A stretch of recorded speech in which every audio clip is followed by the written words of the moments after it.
The manga starts and the very first thing that is seen is the greatest leader of the entire country who talks to a father and son, and he adds on how both Nagakoa and his son have betrayed his trust, but he will still let them slide for a minute. As he stands up, it is seen that this person has just slaughtered hundreds of lives in the name of a new policy that he has discovered, and he checks his blade. On the other hand, the father, who had just lost a great deal of battle and men, sat there and accepted his fate. But as the lord of the entire country looks at him, instead of killing them and beheading them like they usually have to go through, he creates an opportunity for the family to excel. As he tells the son to hear his unique request, he tells him that he can marry into a family that he will assign him.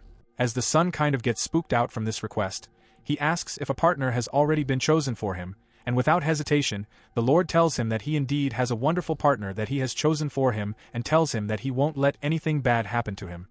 Hearing this, the son was super confused, and he cried that whatever the lord is saying is making no sense, but he is in no position to refuse or say anything else. And as the lord started to clean his gear and started to pick up the swords that he had lost, which were pierced in decaying bodies, he shouts at the top of his lungs, letting the boy know that he doesn't give an ounce of care about what he thinks. In the end, he wants him to marry someone and he needs to do it, even if he hates it or want to run away. As the main protagonist kind of averts his eyes, he is obviously not a person who has free will, nor can he do anything about what is about to come in his life. He gets absolutely sick from the sight that was in front of him, and with a sad voice, he tells the lord that he will do whatever he wants. After a few days, the son was completely drenched. He had not only been getting treated fairly average, but he also hates the fact that there is only one toilet and one bathroom and he has to wait hours just to use it.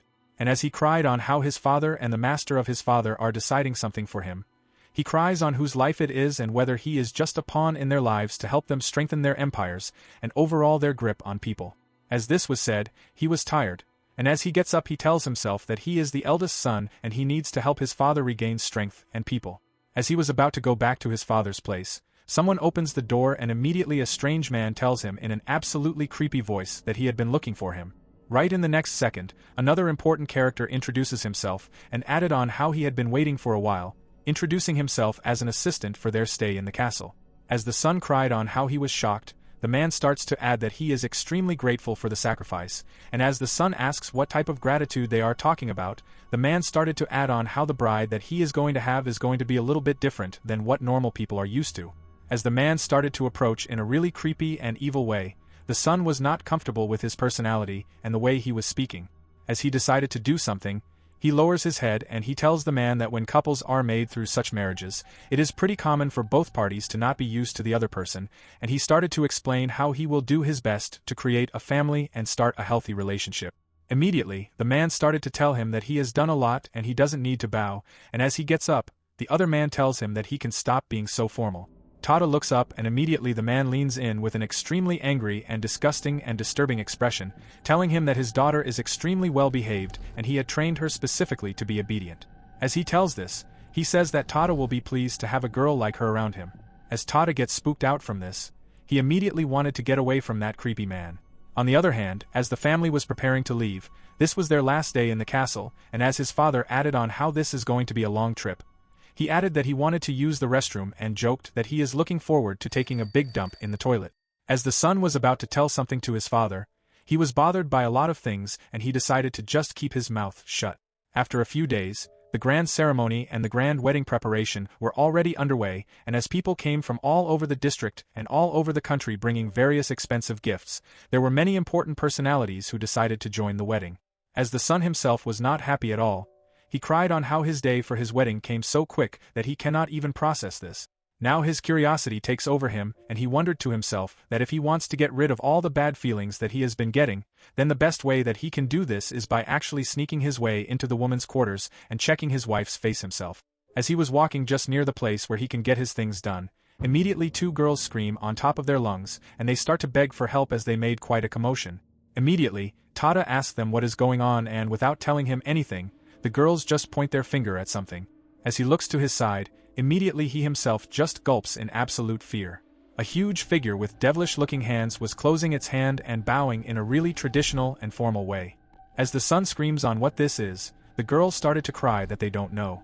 As one of the girls started to mutter on how they were given commands to attend the bride-to-be, they started to cry that they opened the door only to see a monster waiting for them. As Tada starts to understand what is going on, He kept telling himself that this cannot be. As he checks, the family crest on the box made it clear that this figure here belonged to a royal family, and when he sees the disgusting and terrifying face of the wife that he is about to get. He sees big teeth the size of a boar's. He also sees black eyes with golden crimson pupils and disgusting skin filled with a hard and rough-looking texture. As he just glares at this devilish monstrosity, immediately he knew that this was going to be his last day ever. He immediately grabs that monster and he starts to drag it across the corridor, and as people saw this, they screamed that a monster is here. On the other hand, Tada was pissed and he made sure to have a firm grip on that monster who was about to be his wife. As he opened the door where his father was present with another man, they immediately greeted him, but he on the other hand was not messing around. He tosses the big lump of that monstrous wife that he is about to get and he screamed to his father. The father asks what he is doing, and immediately the son starts to tell on how he was supposed to marry a human, a daughter of Lord Nobunaga, but instead he is about to be tied in an eternal knot with a monster that is so disgusting that it even makes him question his own reality. As he screams on how this is outrageous, he tells his father that if this is an attempt to disrespect and insult, then this is not something that they can get along with. As the father himself sees the bride-to-be, looking extremely ugly and undesirable, the son tells him to explain everything. With Tada's father, a familiar face was also there, and after hearing the cries from Tada, that man immediately grabs the monster's hair and he pulls her face up. As the man smiled with a very uncomfortable atmosphere, he tells Tada that although his little princess is a little ugly, she is undoubtedly the daughter of Lord Nobunaga, and she is also called Tama in this area. As he glares at Tama, he mocks Tada and tells him that this is going to be his wife. Now Tada was destroyed completely and he couldn't do anything, and the man started to tell him that even if he doesn't like a woman who has a monster face and body, he and his family are in the palm of Lord Nobunaga and they cannot go against him no matter what. As that man makes a really terrible face, he tells Tada that they can surely not think to go against their lord. He felt as if he was being tested against his honor and his reputation. Immediately he starts to grab his sword and he was ready to strike the matchmaker, and instantly from the back Tada's father screams on top of his lungs and he stops Tada right at the perfect moment. As a pin-drop silence surrounded them, Tada asked why he is doing this, and his father on the other hand completely abandoned his own son, and he tells him that he needs to call some maids and have his bride-to-be's dress all prepared. Tada screamed in a painful way and asked what he is talking about, but his father just glares at him with a hateful expression and he basically tells him that he cannot do what he wants. He tells Tada that everything will proceed just as they had planned and he has no option.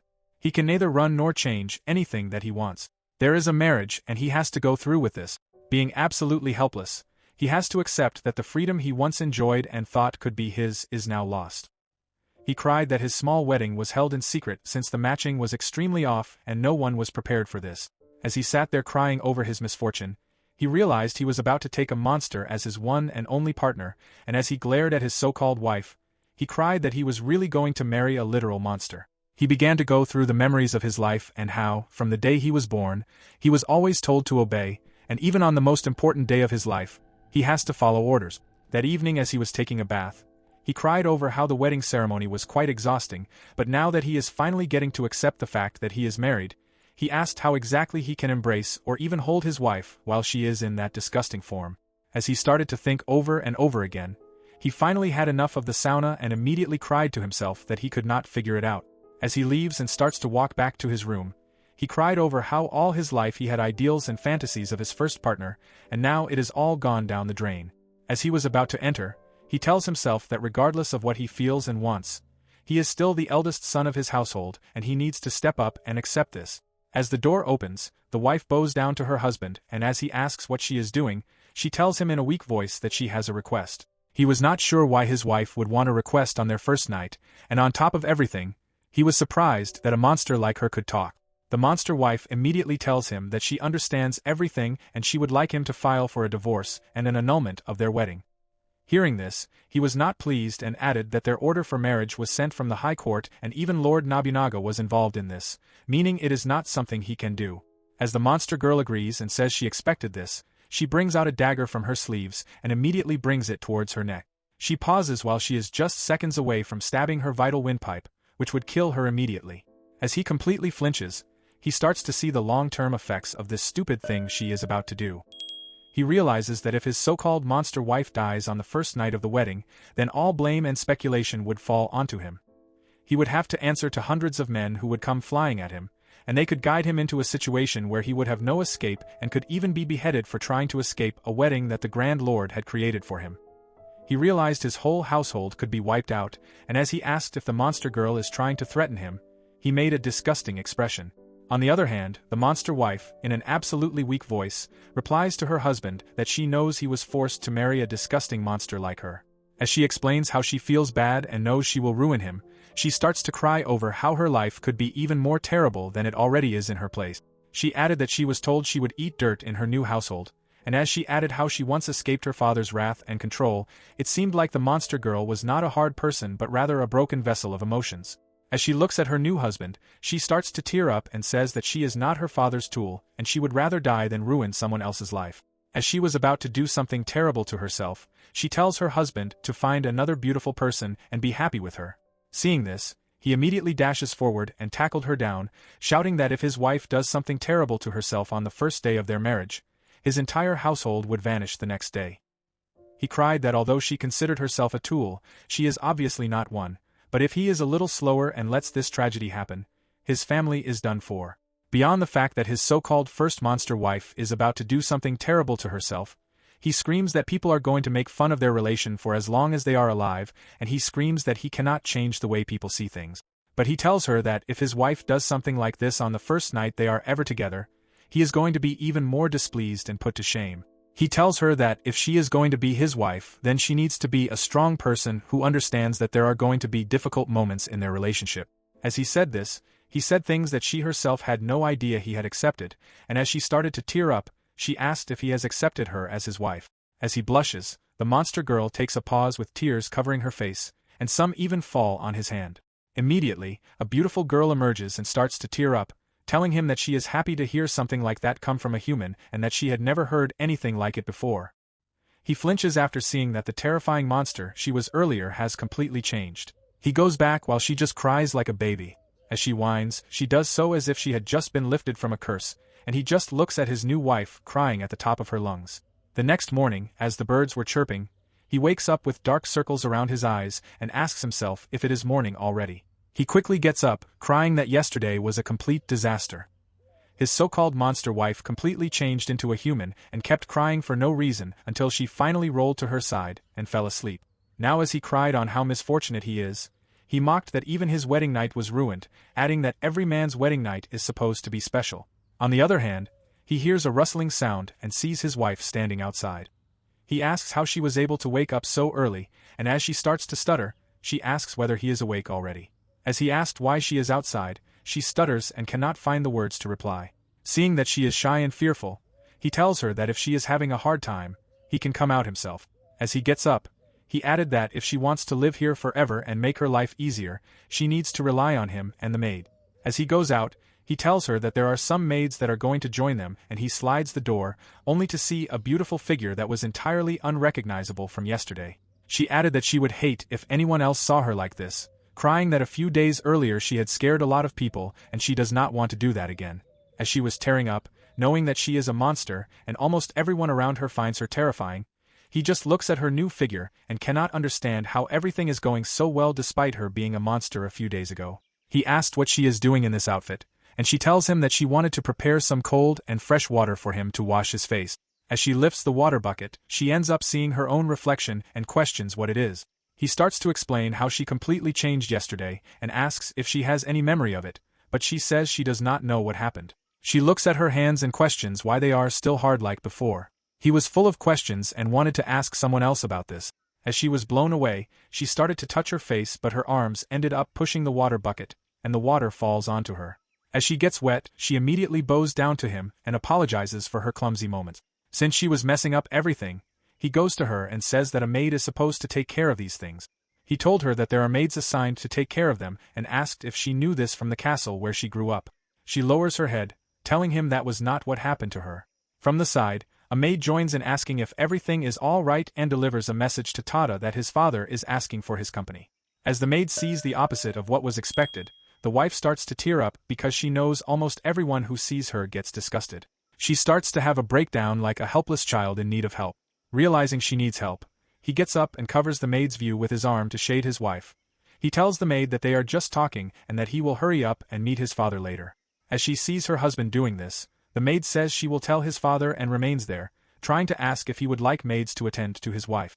He realized almost everyone in the castle thinks his wife is a disgusting monster and that every nurse must be terrified. Recognizing the problem, he tells the maid he will take care of everything himself. As the maid leaves, he tells his wife to get up and moves her into a more refined room. The room was filled with all amenities and she was blown away. He told her this is the room he got ready before their wedding and that he had placed furniture and books in it. She asked if she can read the books, and he added that before reading anything, she should put something on. He tells her in a firm voice that as the wife of the eldest son, she needs to be cared for in her appearance. He added that he does not know where to look, and she looks at herself and starts to beg and apologize, saying she will get dressed right away. As he was about to leave, he tells his wife that he will talk to his father and that when he is back, he wants to hear her history. This was important for him since his monster wife had changed appearance and her hands were still not fixed. Filled with grace and happiness, she tells him that she will wait for his return and will dress properly to not bring shame to his family name. As he meets with his old man, the father asks if his first night was memorable, and he tells him it was not something he would ever expect. He shifts his focus to serious things, telling his father that his wife, who was in a monster form last night, has changed into a human-like form, but her limbs are still like a monster. His father opened his mouth wide in shock. He was stargazed and it was clear he knew something. The son started to share his grief and confusion, adding that he wants to know if his wife is a monster or something. His father started to think thoroughly and mentioned that there are more people present in the Grand Castle than Lord Nobunaga. The son was blown away and screamed, asking why his father kept silent about this. As he became desperate to know what his wife is, the father kept averting his eyes, and the son realized his father was being stubborn. He was about to leave, but his father finally gave in and decided to reveal the dark secret behind monsters like Tama. He asks if the son remembers the small human-like figures in the piles of bodies slain by Lord Nobunaga. They talked about the dozens of bodies and how the Lord even slayed the younger generation. The mood became dark as the father explained that these are used to make monsters like Tama. He added that people would cast black magic and put human flesh inside a box, and a goblin was born from every corpse related to that dead flesh. He added that people with resentment and hatred right before death could be turned into a more useful demon. The son was unhappy to know this and asked why people would use a box when it is just a wooden dimension. His father sighed and said the origin is unknown but that it is a tradition from a long time ago and a curse of a clan that is not public knowledge. He added that the Lord was fixated on slaying every person practicing this forbidden technique. As the son realized the gravity of the situation, he asked if his wife is a dead woman brought back to life with her human flesh. As he was going crazy, his father told him in a mature tone that if he wants to know if she is alive, he should go and check for himself. His mind was toasted as he walked back, asking why a normal man like him was forced to marry a monster. He decided to ask Lord Nobunaga and his wife directly. He opened the door with a loud drag and saw his wife tearing up, with piles of ripped clothes everywhere. She was hurt and sad. He asked what happened and if someone broke in. In a weak voice, she cried that she had been trying to put something on, but she ruined every expensive dress her husband had prepared for her. He realized his so-called monster wife is a kind-hearted and innocent girl. She cried that she is useless and cannot help her husband or be presentable, saying she is not qualified to be his wife or anyone's partner. He tells her that a great soul like hers should not cry over such trivial things and that since they will live together forever, they can get over this slowly. He remembered how the maids treated her and decided to dress her himself, promising to get special clothes for her. As he stood up, he told her to hold out her hands, and as he was about to tie a knot at her back, he ended up hugging her for a minute. He remembered his father's words about verifying her well-being and, closing his eyes, he heard her heartbeat and felt warm bliss, knowing she is alive and surely not dead. He blushed and told her everything was done, thinking to himself that he is not dumb enough to marry a dead monster who would eat him. Once she was dressed, she looked better than ever. He apologized for not being good at dressing a woman, and she praised him, thanking him for everything. He realized he should focus on his new wife, who seemed to be a better person than he thought. After a few days, strange things happened. A countryman patrolling the streets saw a black mist and found a demon-like figure resembling Tama's original form. As the man vanished and a crunching sound followed, it was clear he was being eaten alive, and a danger was lurking in town. On the other hand, at the castle, Tama was having her long hair trimmed by a maid. Tama was super happy with the final trimming, and as she praised the talented person who cut her hair, the maid took pride in her craft. As they were having the best time of their lives, from the side, Tada entered to see them having a good time and mentioned he was hungry for breakfast. Hearing this, Tama wanted to help the maids to prepare the food, but the head maid reminded her that she is the head of the family and should act like a madam. According to their codes and traditions, no royal family member should do things that common people did. He noticed she was comfortable and was pleased the maid was kind. When they were finally alone, all of a sudden the atmosphere turned awkward and stiff. Tada ends up blushing and he told her in a weak and shy voice that her new haircut suits her well. As she blushed, both husband and wife just stood there in embarrassment but were deep down happy. As they ate breakfast, Tada learned that normal things like eating with utensils were pretty difficult for Tama. It was clear that being a normal human was difficult for Tama. She struggled to use chopsticks and eat without getting hurt. When she finally took a bite, her ears started to twitch, which made Tada sure she was enjoying her food. Later, she brought out a watermelon and asked if her husband would like some. When he said he would, Tama simply crushed the entire watermelon and offered him a big chunk. He realized this was how she had lived her whole life, so he leaned over and bit it, adding that it was extremely good. He was happy because he finally had a family and a wife and was slowly adjusting to the pace of his married life. From the back, Tada's father added that he was happy to see them having a wonderful time. Tama immediately got embarrassed and covered her face, while Tada called out to his father. The father smiled, saying it was a good thing the couple was on good terms.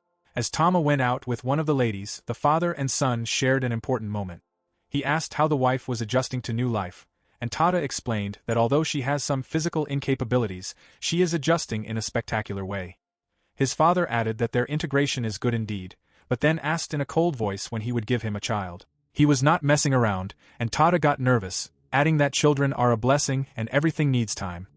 His father told him that Tama looks like a girl who hasn't even had a night with her husband and, feeling disappointed, he tells him that she needs to be pushed and she needs to give a child to the clan.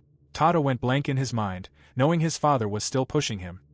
His father added that if Tada is not fast enough, he will have someone else take over the place to provide an heir so the family clan will continue. He told him he is an adult now and needs to move on, saying they better be quick with their first child. As he left, he let Tada know that this is his duty as an illegitimate son and he cannot fail. As the father left, he waved to Tama as well, but a strange event happened. One of the people in the father's party opened their mouth and a weird mist started to come out. On the other hand, Tada was devastated. He had heard his father's disappointment, and the words circled in his mind that he needed to fulfill his duty or be abandoned just like he was many years ago. A flashback showed how Tada was abandoned as a child. Everything happened so quickly that Tada had no options but to live with it. On one bright day, out of blue his father was preparing to leave with Tada's mother, and as young Tada asked where they are going, both just kept silent and Tada's father just told young Tada that both he and the mother were going to work hard for their lord and would be away for a while. Thinking of this false promise as everything, a living hell was waiting for young Tada and he just smiled then. Tada waited for many days but soon days turned into weeks, then months, and then years. Poor Tada was getting tired of waiting and felt all alone, and he also began to speculate that both of his parents were gone and maybe they abandoned their son.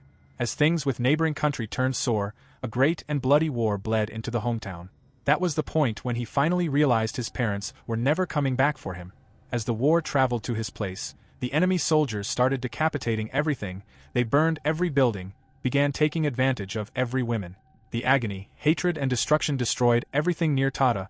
Fortunately all young Tada could really do was hide, and while hiding with his wet nurse, he saw beheadings and the horrors of war. After surviving 3 years in extreme poverty, one day his father approached him, all well-dressed and with 2 additional children. It turned out his father actually didn't care and had been out raising other children. His father told him he was there to pick him up and teach him to be the new head of the family. Now Tada's father had attached a new name behind Tada's actual name, meaning Tada's mother was killed or something happened to her. When Tada stuttered about his surname changing, he was ignored. It was clear that Tada's father got power from something he did, and now he is back to secure him as a backup of some sort. That was the point when his father became a dominating figure, controlling every aspect of his life. He felt as if he was living in a curse. Every day as his father taught him and shaped him to a vessel that he wanted. Poor Tada had always feared the day where his father would leave him again. Back in the present, Tada felt he needed to fulfill his duty as a son and cross all boundaries, meaning he was also ready to hurt Tama, and bed her with or without her consent.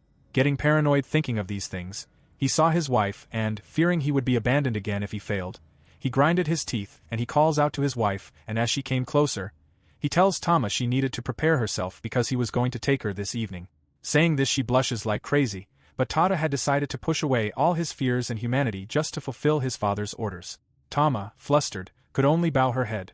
That evening, Tama was taken by surprise as Ito the maid started to comfort her, saying she should just leave everything to her husband. It turned out Ito had created custom-made shoes for Tama, but she kept tearing things, and as Ito told her she needed to be careful with her nails. As Tada was going back to his room, he heard a loud scream. Fearing the worst, he ran to check the place. The sound came from the dressing room Tama and Ito were in, and knowing what dangers could be there for Tada's wife, he knew for a fact this was a kidnap. He wanted to find help, but every second was important at this point, so he decided to take things into his own hand. He went out to look for Tama, and as he dashed forward into a jungle, after looking around he finally finds Ito all bruised up. Tada's voice became desperate as he screamed for his wife. He saw a mysterious man pinning Tama to a tree with a sword pierced between her hands. Tada's humanity snapped.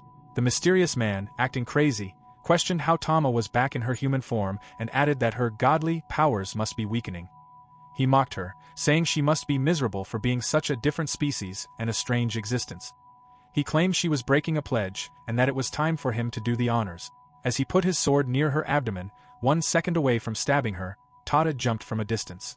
He landed behind the demon, put him in a rear naked choke, and twisted his head completely off. A loud cracking noise filled the air as nerves and windpipes snapped, and blood gushed from the man's mouth.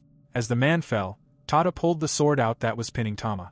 As she fell, Tada spun around and started stabbing the demon over and over again. Even though the demon was lifeless, Tada kept stabbing over and over again, and just seeing this Tama was terrified of her own husband. She screamed for Tada to stop. As he stopped and realized what he had done, he gets up from the pool of blood and Tama started to tear up. After hearing Tama's cries, Tada spun around and asked why she was crying and if she was hurt. As he got closer, he asked if her wounds hurt, but she was afraid of him. He touched her and embraced her in the heat of that moment. As the adrenaline peaked in his body, it was clear that he might have done something without her consent, and Tama, on the other hand, was completely stargazed. He looked at his own face and felt frustrated and nervous. As he noticed he had gotten some blood on her, he started to cry, explaining that he was so engorged in the moment that he hadn't noticed. As she started to tear up, he apologized, adding that it must be disgusting. He was about to touch her but immediately stopped when he realized she was purposely pulling back, looking scared.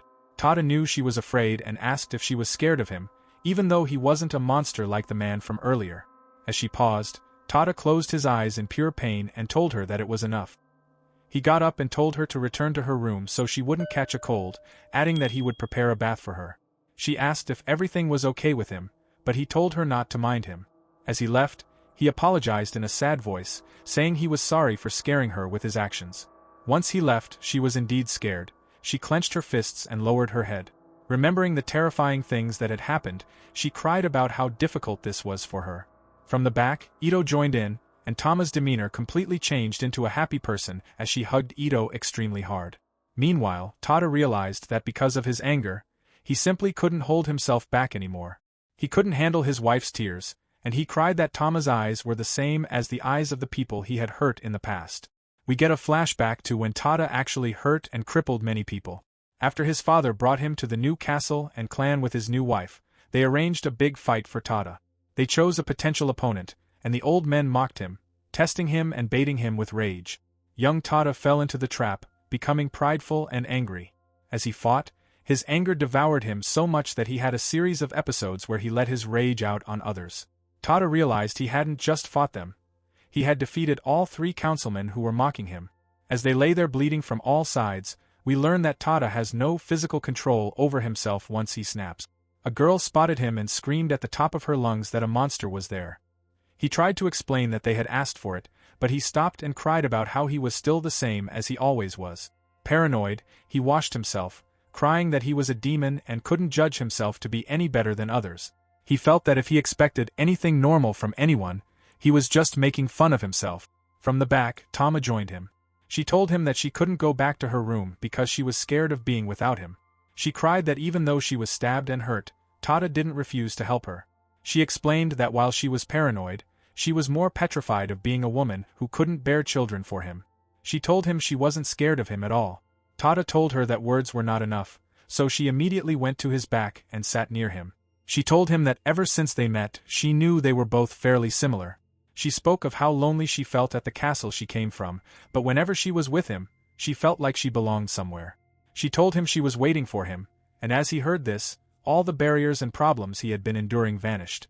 Tama cried that she wanted to be in the family Tada belongs to and wanted to start a family with him. As he hugged her, they became a part of one another beyond words. Tada struggled and cried about how, ever since he was a kid, he had a short temper and would go berserk whenever someone close to him suffered. He asked if she was sure she wanted a husband like him. She smiled and told him that whenever he felt like he wasn't human anymore, she would always be with him to stop him. She asked if he would abandon her if she ever turned into a monster. He smiled and told her it was already too late. He had already fallen for her and didn't mind what form she took. He would always consider her his wife. He grabbed her face and promised he would never let anyone take her from him. In a tender voice, he told her she was his wife and they could never be separated. As they embraced, Tada felt free from loneliness. He cried to himself that being with Tama gave him the sense of home he had always wanted. Since his father and mother had left a massive hole in his heart, being with his wife finally taught him how to love.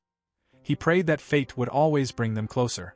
He heard his wife's heartbeat and closed his eyes, only to see a vision where several monsters were grabbing Tama and drowning her in a black goo. The monsters stabbed their hands into Tama's heart while she screamed for them to stop. A monster pulled out a heart filled with eyes, and Tama became a lifeless monster herself. The monsters around her congratulated the reborn bride, laughing and rejoicing while Tama lay like a dead corpse. Tada woke up in fear and immediately hugged his wife, who was sleeping beside him.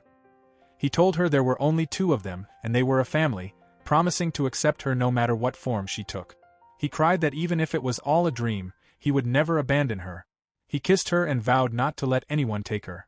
In the future chapters, a tragedy finally happens. Tada enters a room where blood is spilled everywhere. It seems Tama has suffered the worst fate, and as Tada stares at his wife's body, the first part ends right here. Just like this, the days and memories that both Tada and Tama created with each other started to take shape, and Tada was so happy to be with his new monster wife. So much so that he couldn't stop looking at her as he watched her getting angry, serious, even smiling, or even crying. He added that he has not been getting tired of seeing his wife's new expressions every single day, and as he smiled, he just reminded himself that he can handle and see this sight for eternity now. As on one day they were reading, from the back, a man greets Tada and tells him that he'll come back if they are busy right now, and as both turn to their side immediately, the strange man greets them and he tells Tada that he's here for him now. Right there, both of them just panic. Tama, on the other hand, starts to crawl like an insect and she abandons all missions to hide somewhere. On the other hand, Tada starts to greet his best friend, Akin. He started to add how he's been calling to both of them for a while, but Tada was glaring at his wife so much that he didn't even notice him being there, and Tama herself was so immersed in stories that she wasn't listening. Now, as Tada's friend looked to Tama's side, she on the other hand just went into this hideout mode and just took a blanket over her face and just covered herself like a hamster. Akin started to cry, asking if he had scared his wife. Tada tells Tama to relax and that this is not any stranger. He starts to introduce how this is his friend. Tada's friend started to cry about how he himself feels a little bit shy since he had seen his friend's wife in rather casual and more revealing clothes. As he introduced himself, he lowers his head and he asks if he can have the pleasure to introduce himself and meet his best friend's wife. As Tama just started to shake her body, she was making a decision whether to reveal herself or not. And as she removes the blanket, she was extremely shy and she starts to introduce herself. As she was full of stutters, and she lowers her head and gives him a deep bow.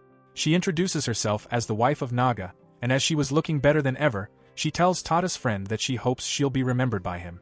As both Tada and his friend just glare at Tama, Tada obviously started to blush seeing his wife, and he starts to just remind himself that he might be the luckiest man ever. Tama, on the other hand, starts to exchange greetings and kind words with him. As they start to talk, Tada's friend was here for a rather particular reason. As he started to explain how they have an important task and they need to venture in a field nearby, Tada was confused. He asked where would they need to go, as he really is here to spend more time with his wife. As Tada's friend started to get up, he added that he had gotten special permission from Tada's father and they can surely join him. As Tada asks what he's planning, his friend tells him that he wants to celebrate their wedding and he'll treat them to something delicious and help them have a great time. As he smiles, he tells them that he has special fresh seasoning ingredients and food waiting for them. As he jokes, he tells them that on this trip, it's just going to be the three of them and no reservation of any kind. As Tada cried on how Akin is always doing this, Tama smiled knowing that she would have a wonderful time outside of her quarters. Tada, in the back of his mind, was sure that this trip was going to be luxury and really nice, but when the reality strikes, He ended up going to a really dry and plain mountain peak, which was rather an eyesore than a scenery.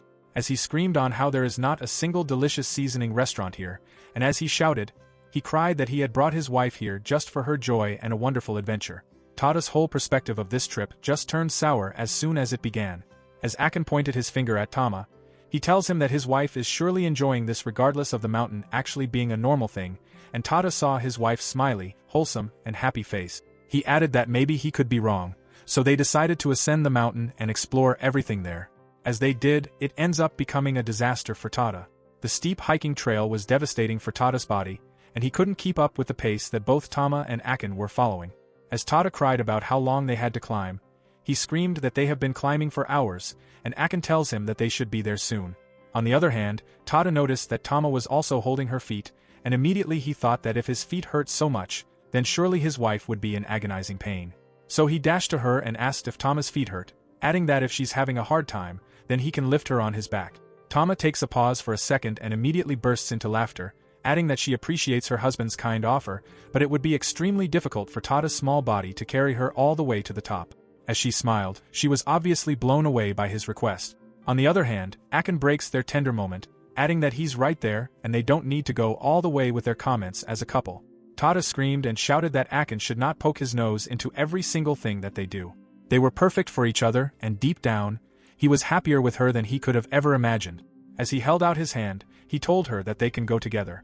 As they approached the beautiful waterfall, there were river fish that were delicious and were particularly present there at this time. Akin added how they're going to have a wonderful time fishing there. Their grand plan was ready, and as Tada and Akin decided to camp, they both convinced Tama to sit down, adding how she's a girl and must be tired. Akin added that they cannot let anything happen to her, but Tama cried about how she wanted to help everyone out as well. As she was sitting, she heard a rustling sound from the back.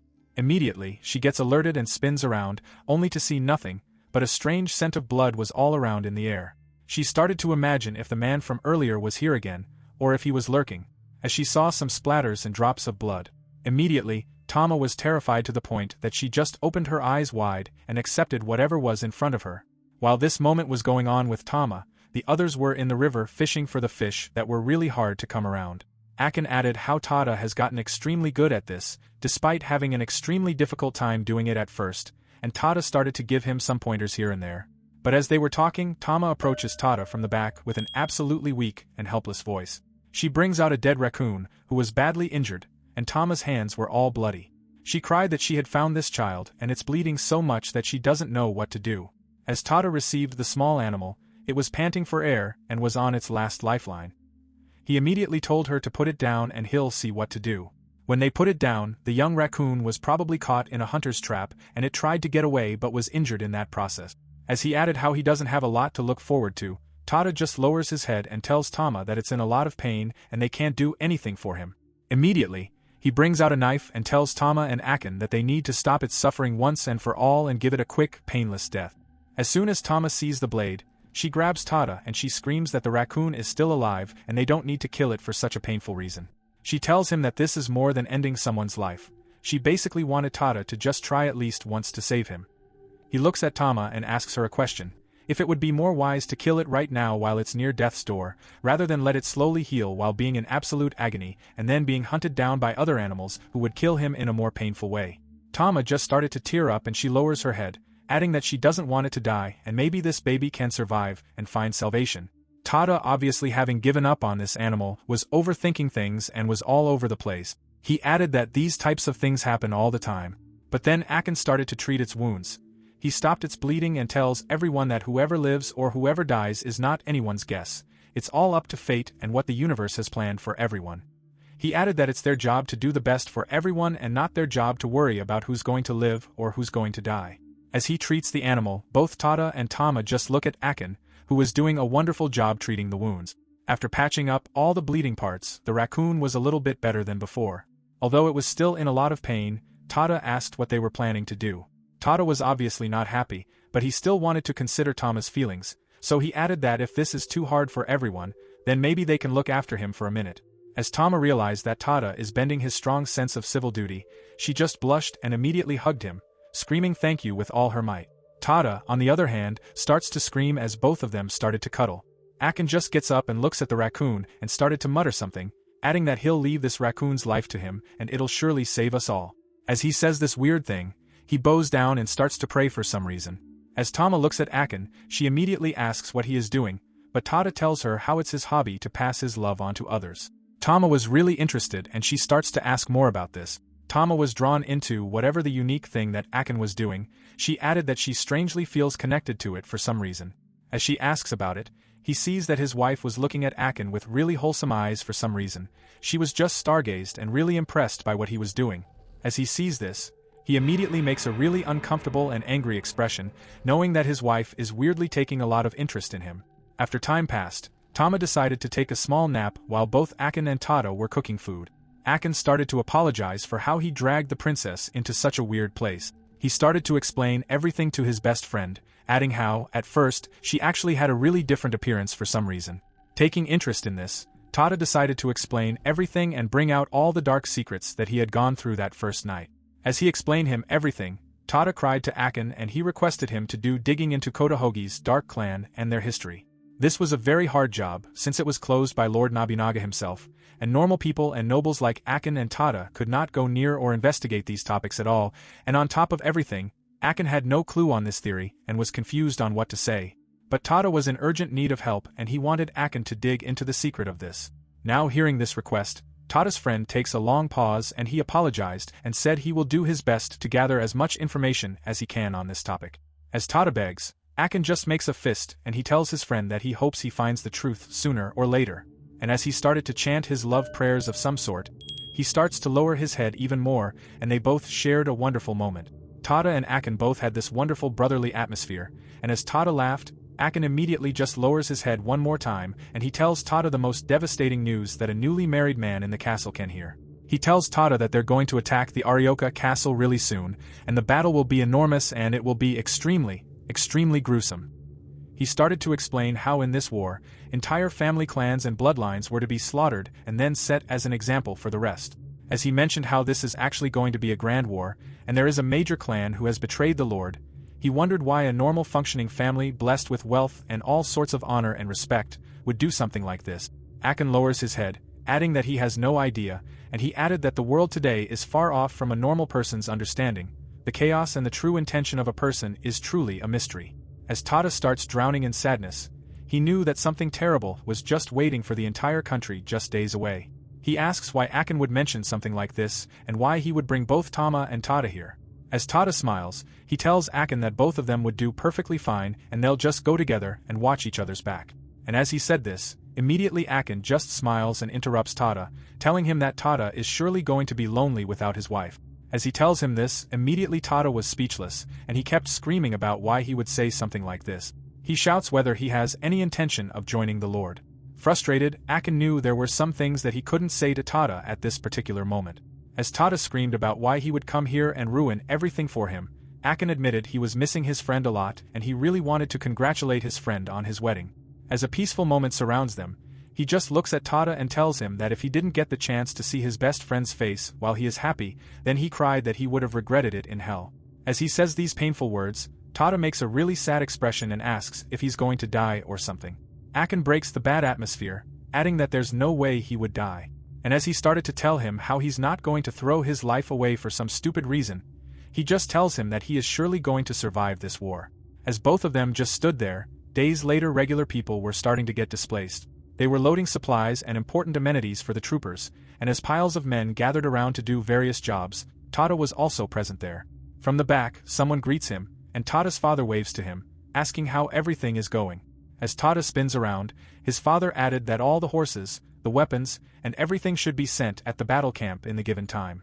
Tada asks why the weaponry and the supplies are so much. He asks if this is too much for just attacking a normal castle. As he says this, his father tells him that this is also to be cautious of the great risks that they can encounter. And as he started to ask more, his father tells him that this war is going to be dragged on for a long time. He added that the daughter of the clan that they're attacking is going to be the major problem.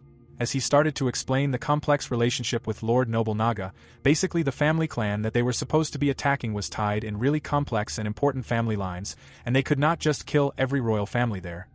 He also explained how there's an ongoing divorce, and since one of the closest family members is pursuing the daughter to work on this, there were so many moving components that they had to be careful with. Tada just lowered his head, acknowledging the fact that there's going to be a lot of negotiation and a lot of war, and the war is going to last for a long time.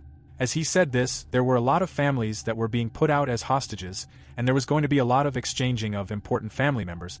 As he heard a really painful thing regarding Akin's family and his entire clan, Tada's eyes widened, realizing that his friend was there to spend his last days with him because, in this war, he was playing an important role acting as a hostage and also as someone who was bound to suffer and die in the end.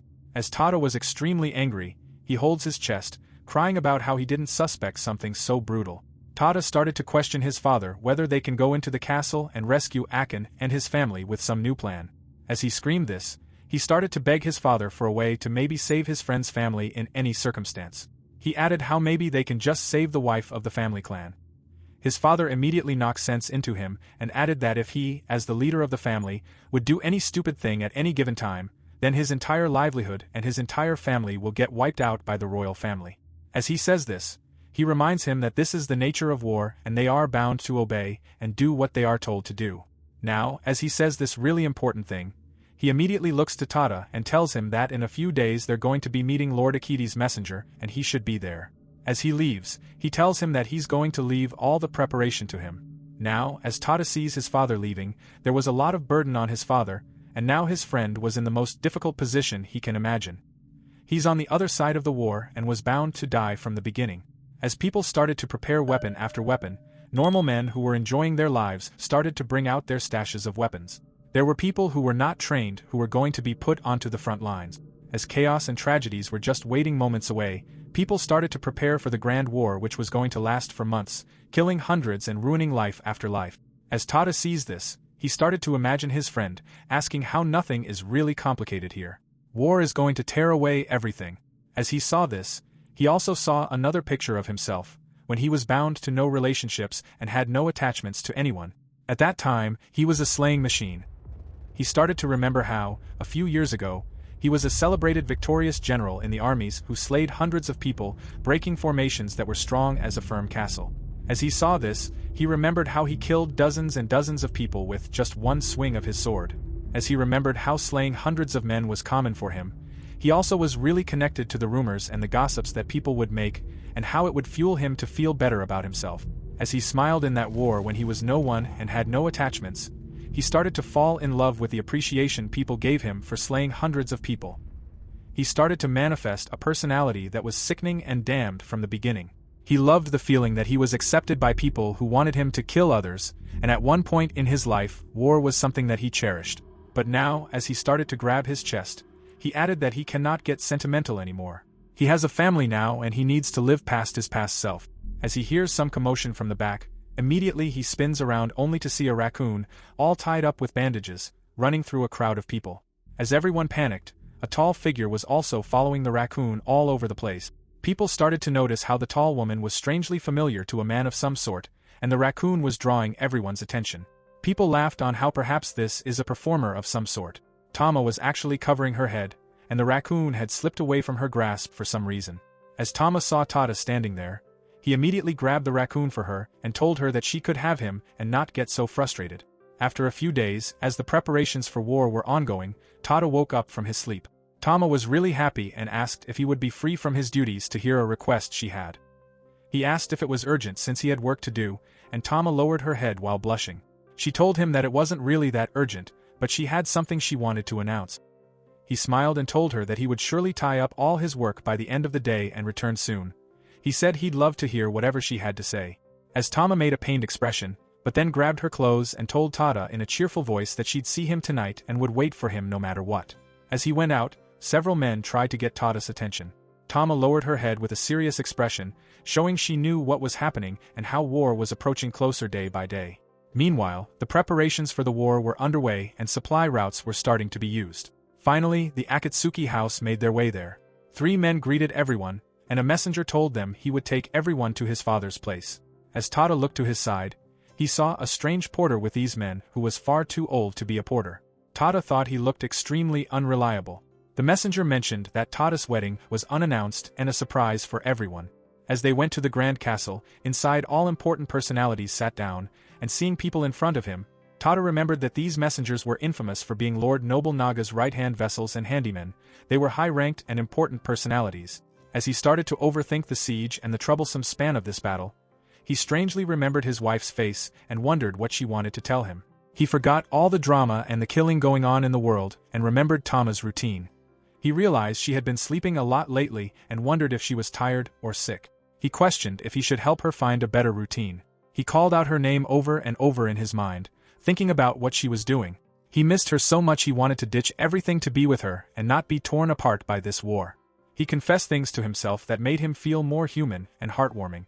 From the back, his father reminded him to pay attention, asking if he was okay with the proposition the messengers had made. Tada had absolutely no idea what they were saying and realized he had spaced out. As they told him about the plan, Tada noticed something extremely strange. He felt as if something was playing out behind his back.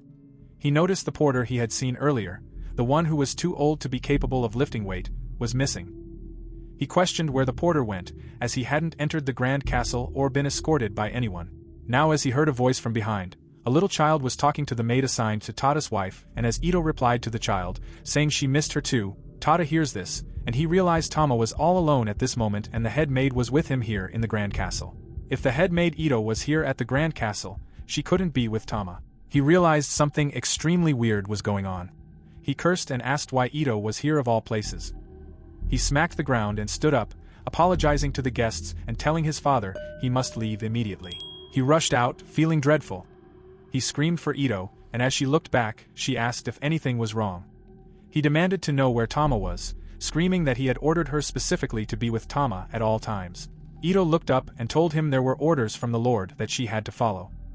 He asked what kind of orders, and she told him a strange man approached her saying she was being summoned to the grand castle.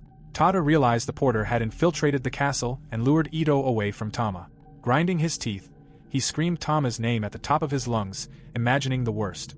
He pushed through the crowds, begging fate to be kind to his wife.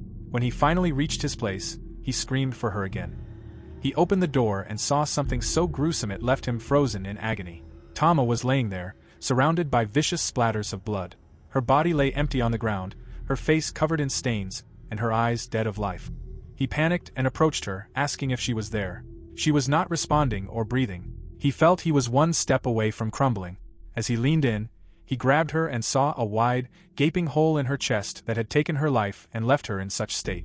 Seeing this, he breaks down, as if he has lost everything he ever cared for. With shaking hands, he hugs her tight and screamed for her to respond. Suddenly, a black goo fell onto Tada's face. He looked to his side and noticed the black substance was moving. The spatter which he had thought was blood was alive. He realized it was not blood. He questioned everything, why his wife was in this state, and cursed the porter over and over. He heard a rustling sound from the back and saw the raccoon, panted and bruised. Tada rushed outside to check up on the raccoon, and when he grabbed it, the raccoon started to bring this dark, gooey stuff from his mouth. The raccoon puked up a sticky liquid containing a black orb or lump mixed with scraps of clothing. As Tada went to grab it, the black lump opened a crimson eye. Creeped out, Tada stepped back as the goo started to move toward Tama. He realized this might be related to Kodahogi. As that lump traveled to the place where the body of Tama was present, the black substance merged into a singular matter, while eating all the spatters and formed a tall structure resembling a body like Tama. As it injected itself back into the hole in Tama's chest, her consciousness started to return, and the grave wounds on her body also began to heal. Tama once again started to breathe. Tada started to cry for her to wake up, asking if the blessing of Kodahogi had returned to her. His screaming caused a commotion, and Ito jumped in, throwing Tada to the side.